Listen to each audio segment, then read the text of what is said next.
afternoon. Happy Hanukkah. It's Tuesday, the 27th of December. I'm Laura Cornfield, and this is IBA News broadcasting live from Jerusalem.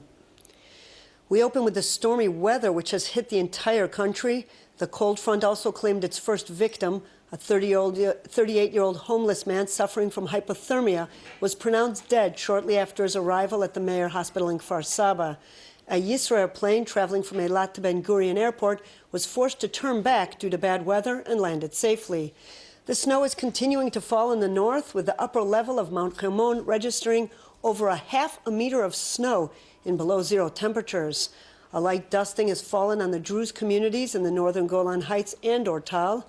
Meteorologists are predicting that areas over 950 meters above sea level can expect light snow and snow mixed with rain. Intense rain has also wreaked havoc, flooding streets and closing highways in the center of the country, with the majority of the rainfall along the coastal region. Netanya maintains the record for rainfall with 39 millimeters by 7 a.m. this morning. The heavy rains in the north have caused the collapse of a major 3,000-year-old wall at the entrance to the ancient city of Tel Dan. Archaeologists were dumbfounded that the stone wall, which had been there since the First Temple period and withstood many sieges, had fallen apart and buried with it 5 ritual standing stones. It flanked the main biblical area gate, and efforts are being made by the Nature and Parks Authority to restore it as soon as possible and prevent its further destruction. Tel Dan dates back 5,000 years and was once a major temple for Jewish worship in the Israelite kingdom.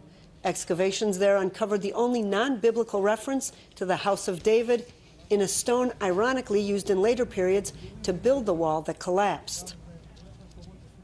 In the latest of retaliatory measures taken by Israel in response to the UN Security Council's passing of a resolution condemning Israeli settlements, the Foreign Ministry's Agency for International Cooperation and Development will suspend its activities with Angola because of the African nation's support of the resolution, despite its assurances that it would abstain.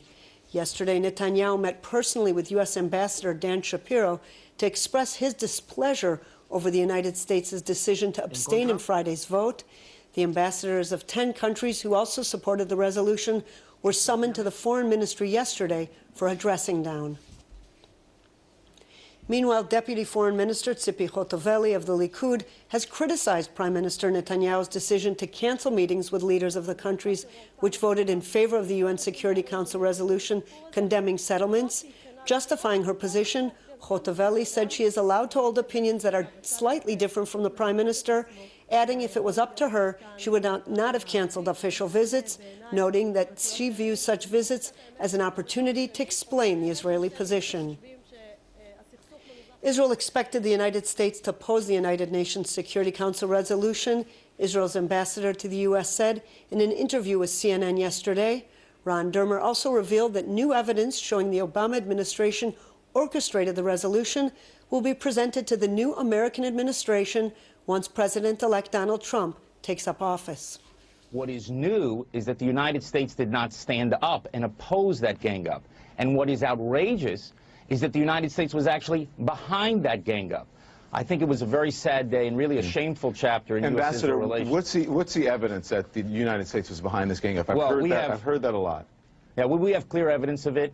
We will present that evidence to the new administration through the appropriate channels, and if they want to share it with the American people... Why not present when this Like I said, we will present the evidence to the new administration, and if they want to share it with the American people, they're welcome to do it. We are deeply disappointed by this decision that was made. Look, I've listened and heard a lot of the talks over the last 3 days about what this Security Council resolution means. It's very important to understand it because people can get lost in all the details. The Palestinians are trying to wage a diplomatic and legal war against Israel. They do not want to negotiate peace with us, which is why they've avoided negotiations for 8 years. It's why Arafat walked away from from Prime Minister Barak at Camp David. It's why Abu Mazen never answered to Ehud Olmert's sweeping offer in 2008, and it's why they've avoided negotiations with us for 8 years. What do the Palestinians want? What they want is to blame Israel for the lack of peace and to internationalize the conflict, to have boycotts and sanctions against Israel, to take Israeli soldiers to the ICC.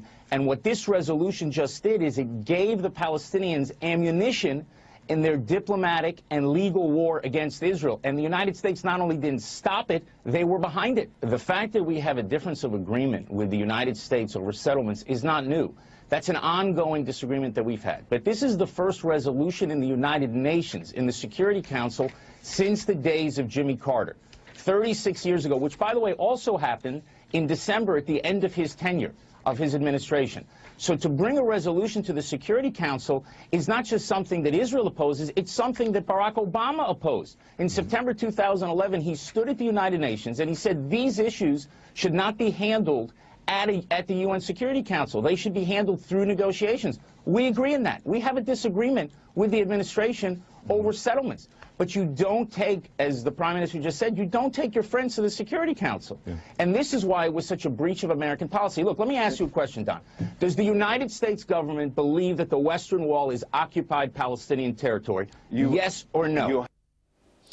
U.S. Deputy National Security Advisor Ben Rhodes said he was disappointed by Israel's harsh response to the resolution passed in the UN Security Council on Friday. Education Minister Naftali Bennett is stepping up efforts to advance a law barring members of the non-government organization Breaking the Silence from speaking before pupils in the country's schools. The NGO provides anonymous testimonies from soldiers that describe alleged transgressions committed by the army. The law is expected to be brought up before the Knesset's Law Committee for a review in a matter of weeks before it is presented for its first reading. Earlier this month, Bennett released a memorandum that attempted to refine the guidelines with regards to school discussions on controversial issues and the banning of breaking the silence in schools. At the time, dozens of high school students protested against Bennett's directive to ban the NGO in schools. Breaking the Silence said it will continue its work despite Bennett's efforts to silence them. Police have requested Attorney General Avichai Mendelblit allow them to open a full criminal investigation into Prime Minister Benjamin Netanyahu. According to local media reports, the move came after police received new information that reportedly strengthened suspicions that the Prime Minister allegedly committed offenses of bribe-taking and aggravated fraud. A spokesperson in the Prime Minister's office dismissed the allegations, calling them nonsense. In June, Police Chief Roni Ashech gave the green light to launch a covert investigation of alleged offenses committed by Netanyahu.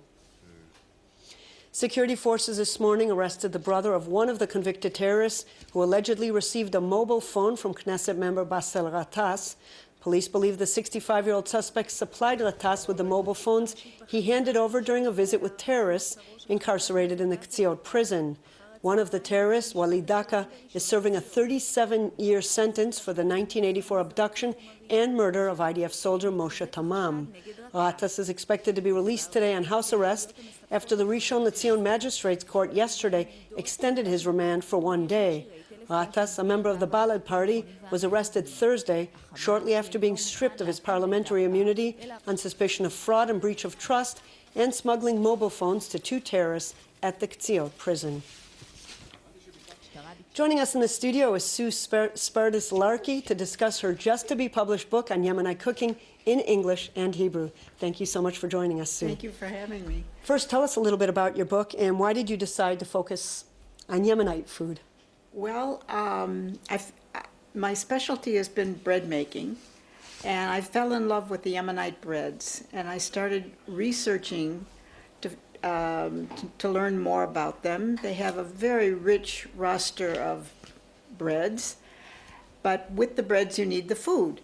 So I started, I originally started lecturing on breads or speaking about the history of bread in elderly centers.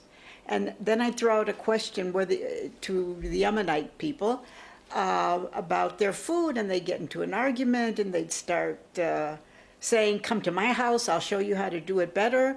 And so I crisscrossed the country collecting recipes, and I realized there's no other Yemenite cookbook at all. What differentiates Yemenite food from other Israeli cuisine? Well, first of all, it's very simple.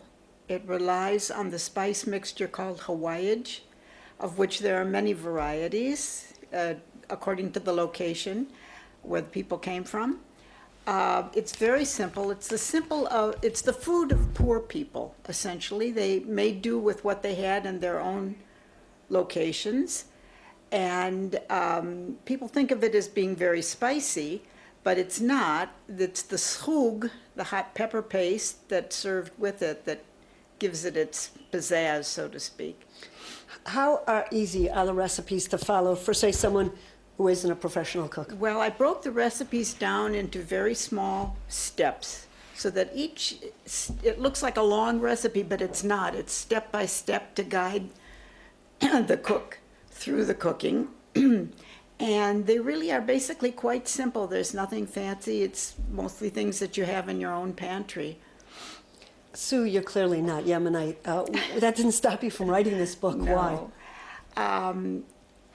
My brother-in-law is from Aden, and I began eating the Yemenite food, and I realized if Yisrael Aharoni can print a cookbook about Chinese cooking, why can't I do one about Yemenite cooking?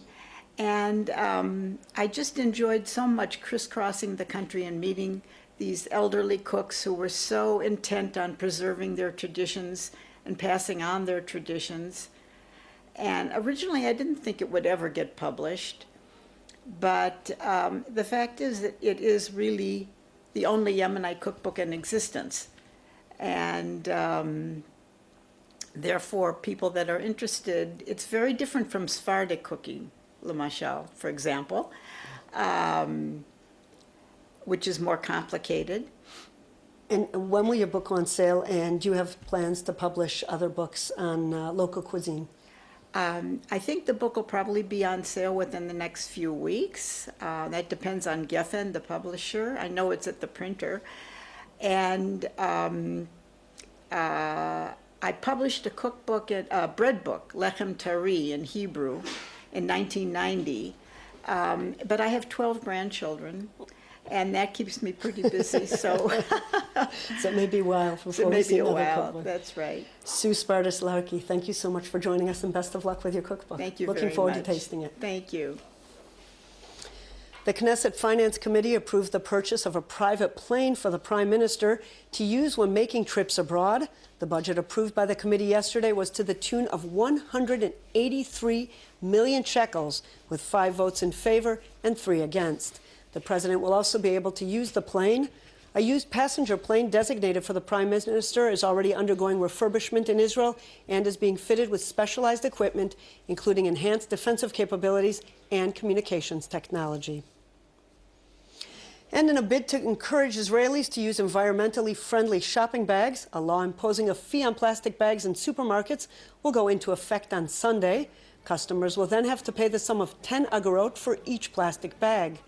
According to the Ministry of Environmental Protection, the average Israeli uses 275 plastic bags a year, amounting to an estimated 3 billion plastic bags that are used by the entire population. The law aimed at reducing municipal waste and pollution was passed 2 years ago in the Knesset. The festival of Hanukkah in Jewish tradition is a symbol of miracles, a symbol of light, and a symbol of heroism. President Reuven Rivlin said at the Hanukkah candle lighting ceremony in the settlement of Beit El last night. The commitment of our principles as a Jewish democratic state will ensure our ability to face any challenges ahead, Rivlin added.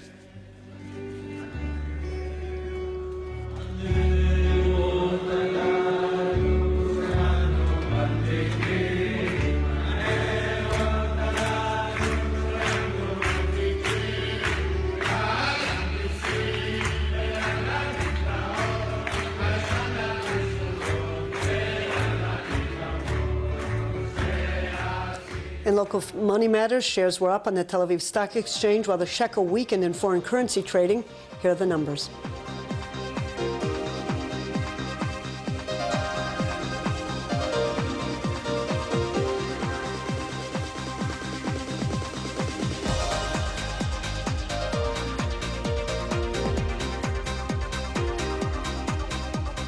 And the IBA weather team says there's a chance of light rain along the coastal plain tomorrow.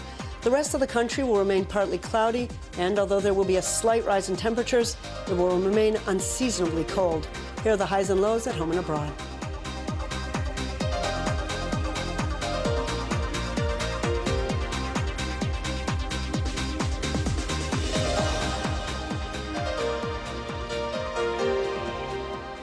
And that's all for this newscast. We'll be back tomorrow, same time, same channel. Until then, I'm Laura Cornfield wishing you a good evening, Chag Hanukkah Sameach, and Shalom from Jerusalem.